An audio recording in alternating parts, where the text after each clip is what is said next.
Greetings! It's Maxo Diddly. Today I'm going to be showing you how you can download a view-only PDF from Dropbox. Let's get right into it. So you've been given access to a PDF file.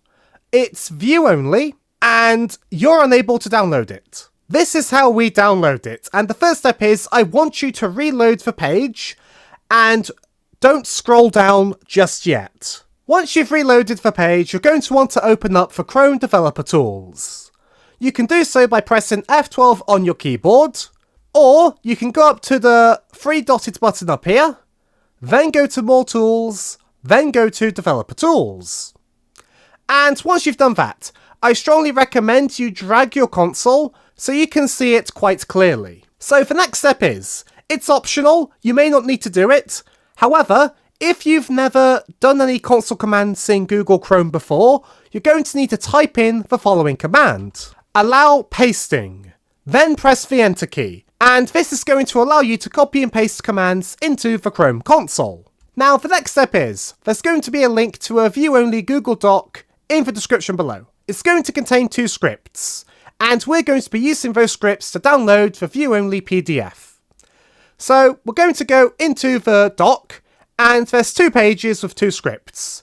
We're going to want to use the first script. So I want you to drag to make sure you select everything, and then right click and click on copy. We only want to use the first script. Then what I want you to do, I want you to right click in the console and click on paste. And this is going to be a script, and it's basically going to store each page of the PDF in an array to get around Dropbox memory saving limitations. So then we're going to press the Enter key. And you're going to be told in the console to scroll slowly through your PDF file. And you're going to be told which pages have been captured. Don't worry about the error text. Ignore it. Everything is working as intended. Up here you can see how many pages your PDF has.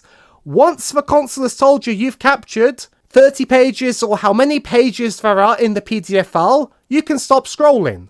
It will capture more pages than how far you've scrolled into the file, so it's not going to take too long, but make sure you scroll through slowly to give the script a chance to download each page. Since there are 30 pages in the PDF, I can stop when it gets to 30. Even though I've only scrolled to page 19, the script has stored 30 pages.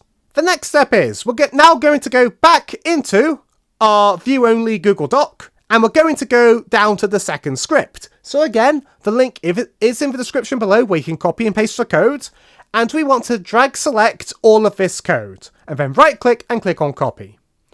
Then we want to go back to the PDF and go to the console. We then want to right click and click on paste.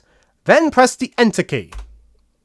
And in doing so, we're going to be loading the PDF file in the print mode of the web browser. And this may take a while, depending on how big the PDF is. This was a reasonably sized PDF file, so it did take a while. However, it may take a bit longer or may take shorter.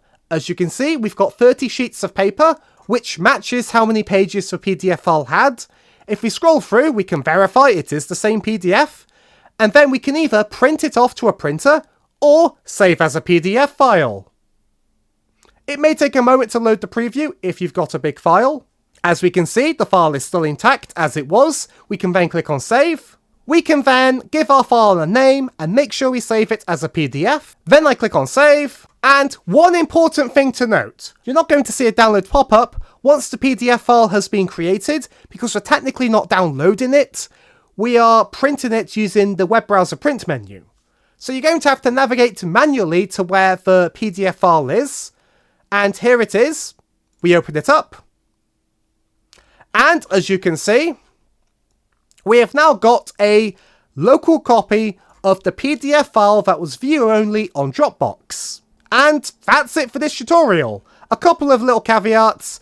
You're not going to be able to copy text normally. What's happened is each page is essentially its own image, and then it combines all of those images into one PDF file. So this is great if you want a local copy of the view-only PDF. However, if you want to be able to copy text, you're going to have to do a bit more. So thanks for being a great audience. Be sure to leave a like and a comment if you enjoyed, and subscribe for more tutorials. Thanks for watching.